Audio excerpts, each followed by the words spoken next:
Praise the name of the Lord. It's my joy to greet all the mothers in this congregation, and the Word of God that I'm going to share to you is focused particularly to the mothers and of course to all of us, because it's timely that the celebration for mothers is today. Glory to God.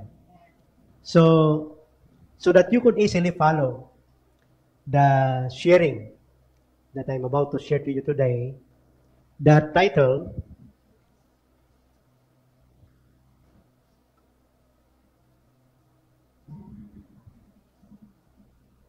sounds like this: the power and blessings of motherhood. Praise the Lord.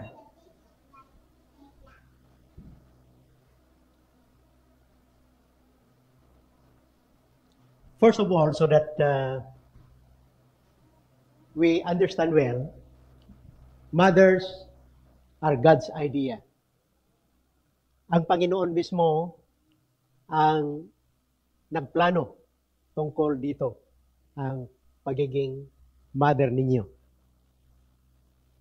Motherhood originated in God's heart. And it's not an idea of human.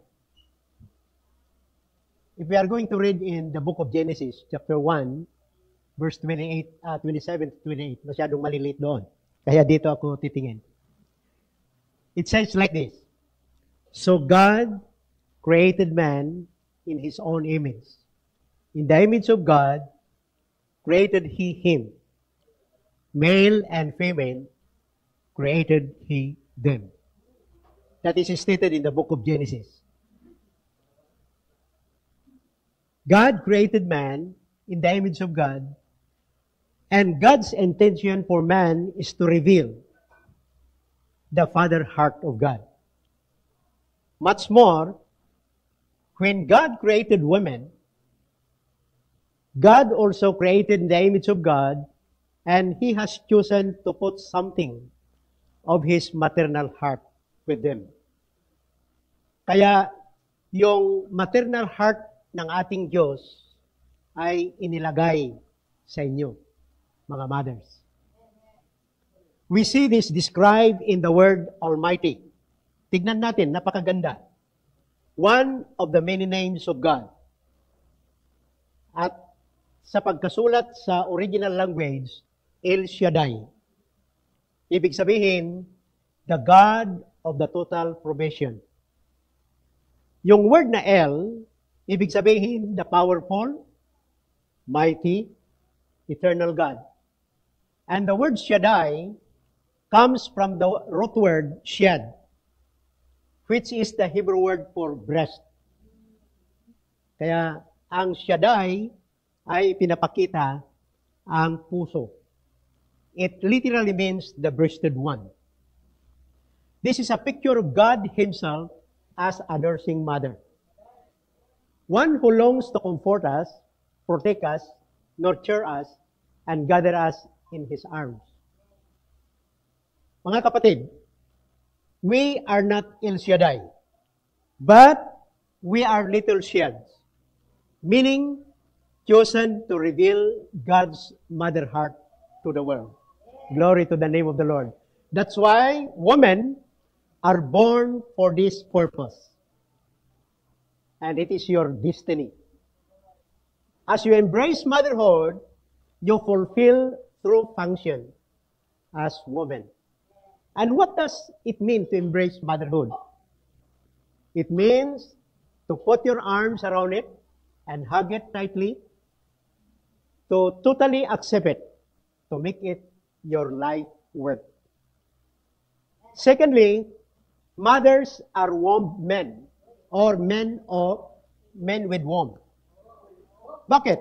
Lalaki kayo na may matris. Yan ang ibig sabihin.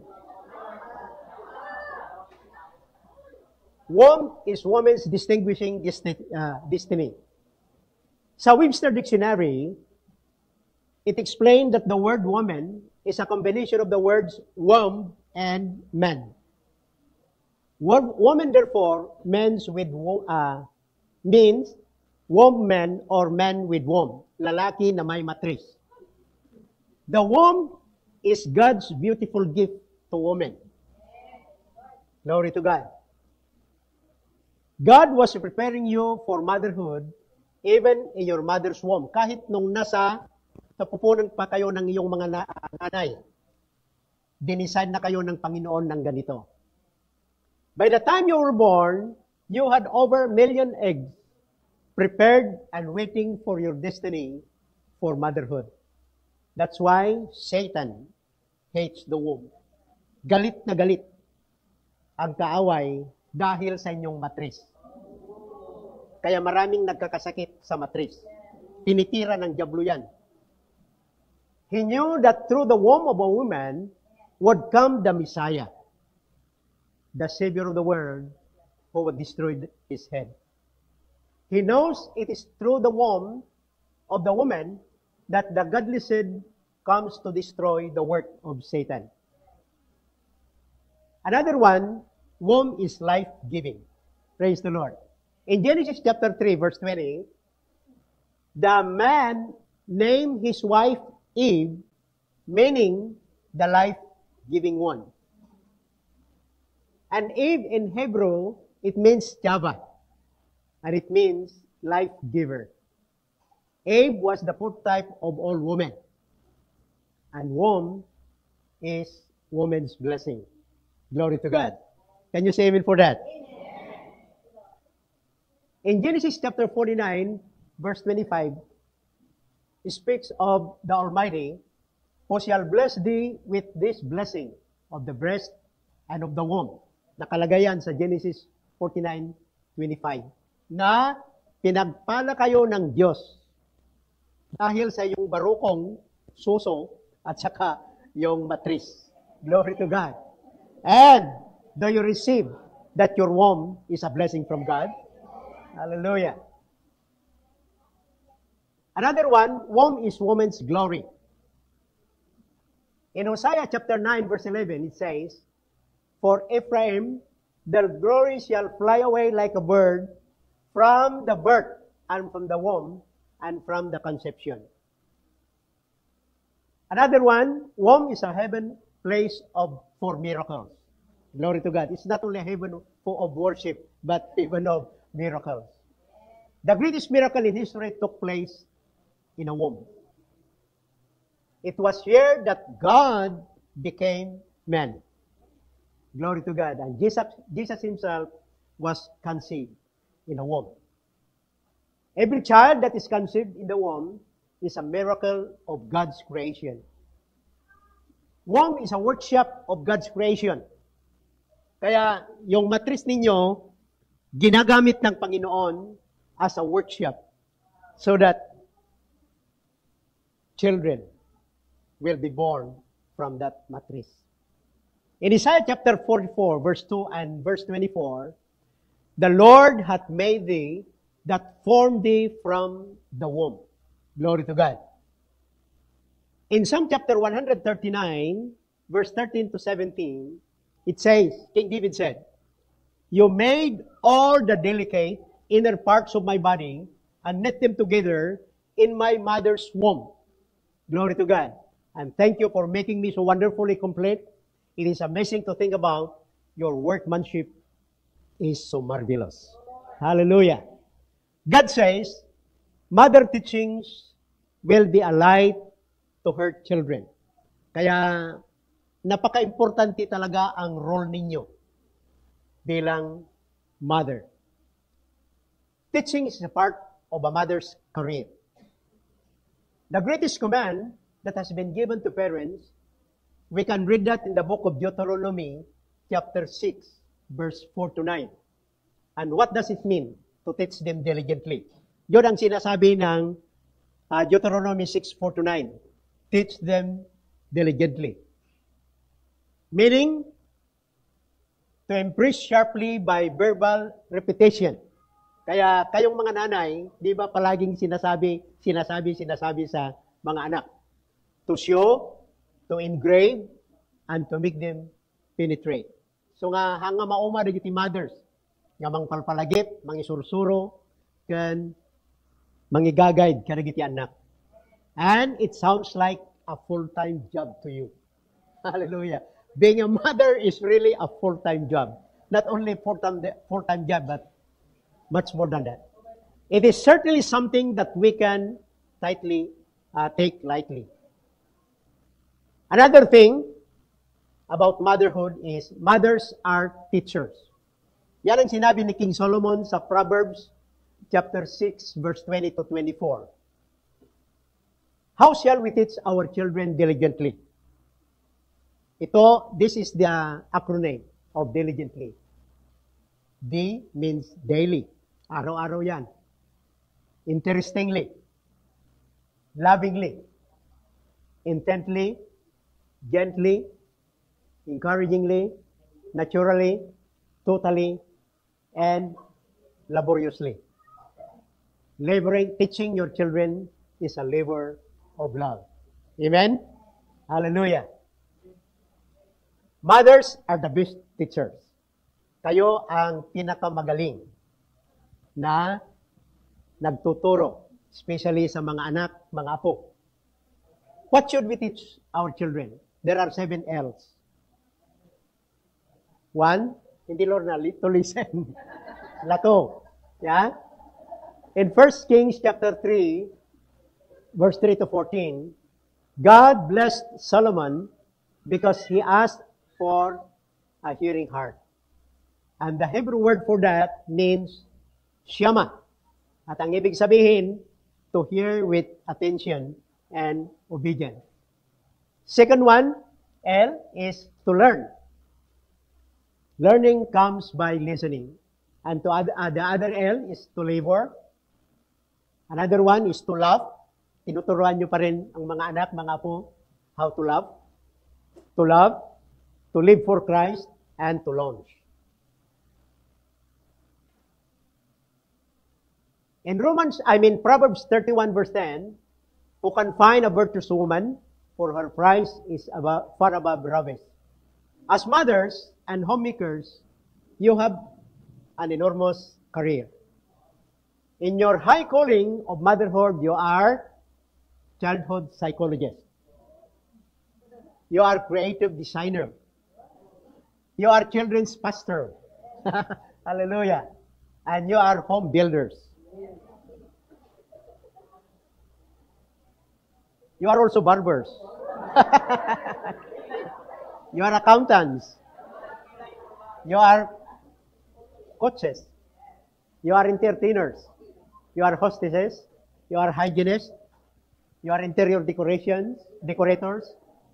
You are nutritionists, professional cleaners, bakers as well, pediatricians. You are also referees. Yeah? And you are speech therapists, teachers, etc.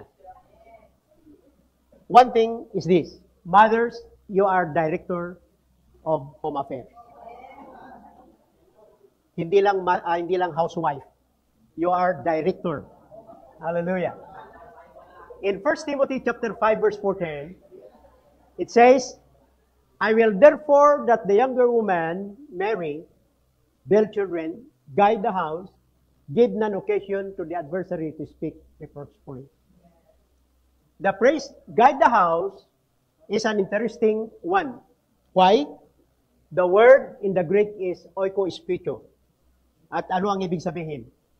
It means home, household, and despotis means master.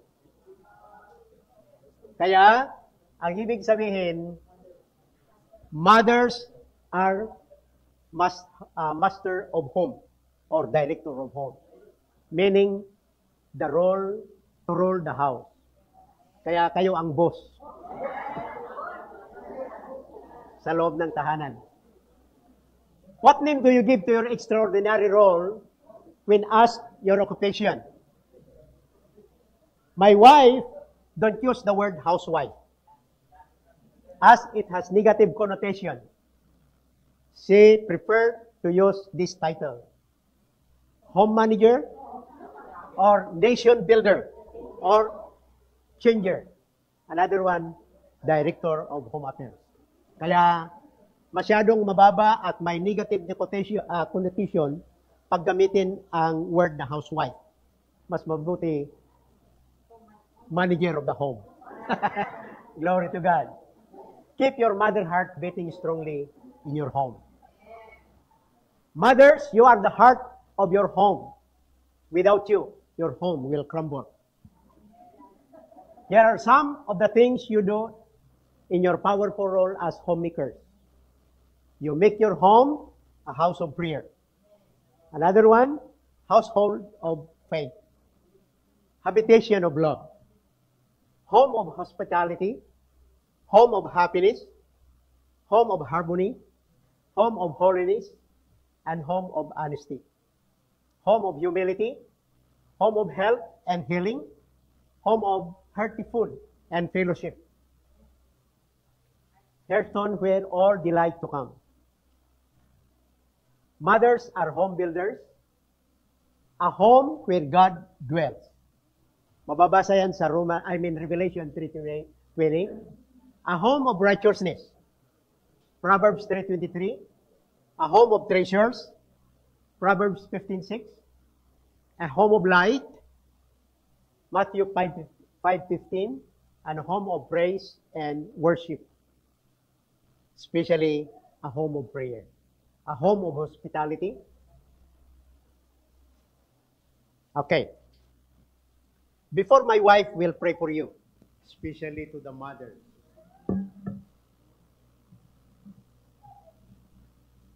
I would like to conclude this sharing.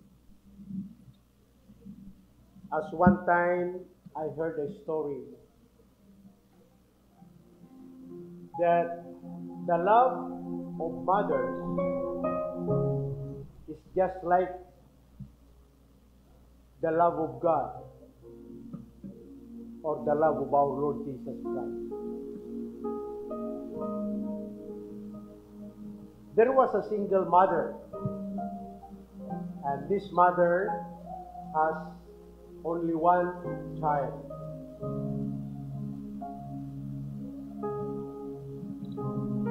Yung anak niya ay siguro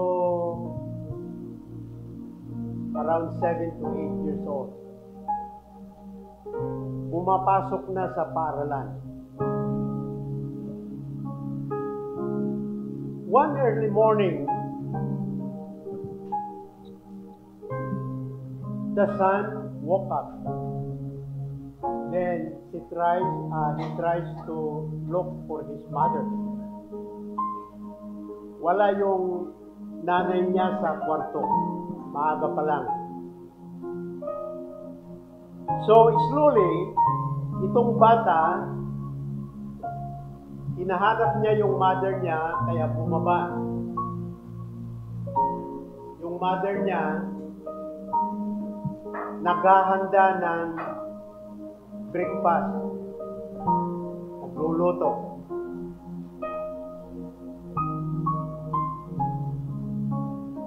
Slowly, bumalik yung bata sa kwarto nila. Kumuha ng maliit na papel. At ito ang kanyang sinulat.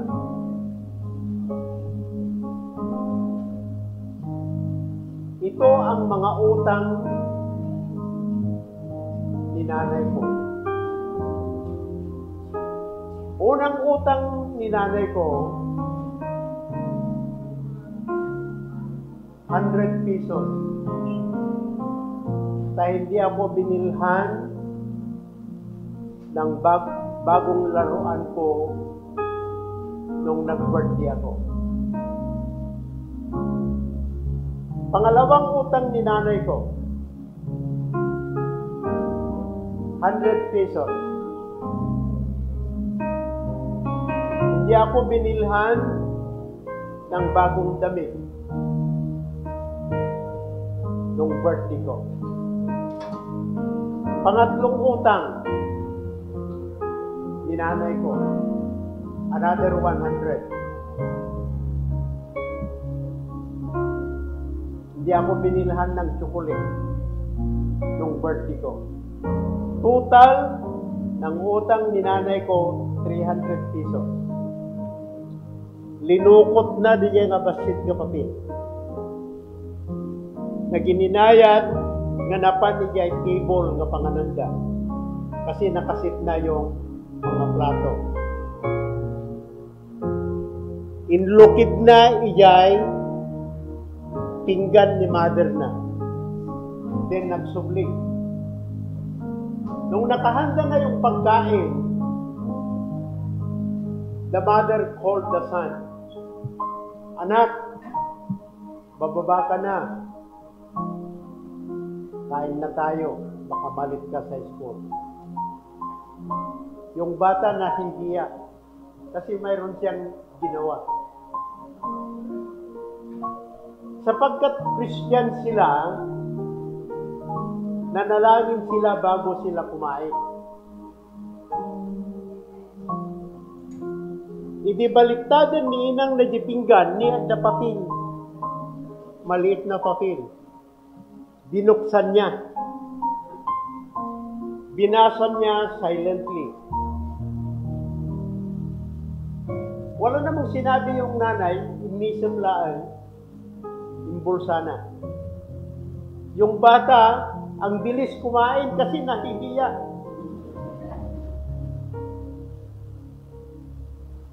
Then, he rushly go to the school. Pananghalian. Tapos na ang morning class. Umuwi na yung bata. Nagsurat mo, inang na. Gumawa din ng sulat. Kumuha rin ng maliit na papel. Sinulat niya, ito ang mga utang ni anak ko. Kuna naman. Tim mo na nga utang ti anak ko kuna na, di pa nangipustak ti biyag ko di ni anak ko. Pangalawa nga utang di anak ko kuna na, oh, I'm sorry. Yung pangalawang utang yung anak ko, ay yung una, nung ipinusta ko ang aking buhay nung ipinanganak ko siya. Kaya pala kayo, hindi kayo umiinig. Hindi nyo naintindihan. Okay. Pangalawang utang yung anak ko. Yung matindi kong puyat at pagod pag maglanggong sa gabi. Iiyak sa gabi. Kasi iyakin, lalong-lalo sa gabi.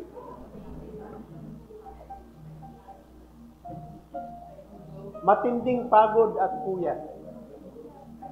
Pangatlong utang yung anak ko. Yung pagod ko, pag maglaro, kasi takbo ng takbo. Hindi ko mahawakan. Ang total ng utang ng anak ko, wala. 0.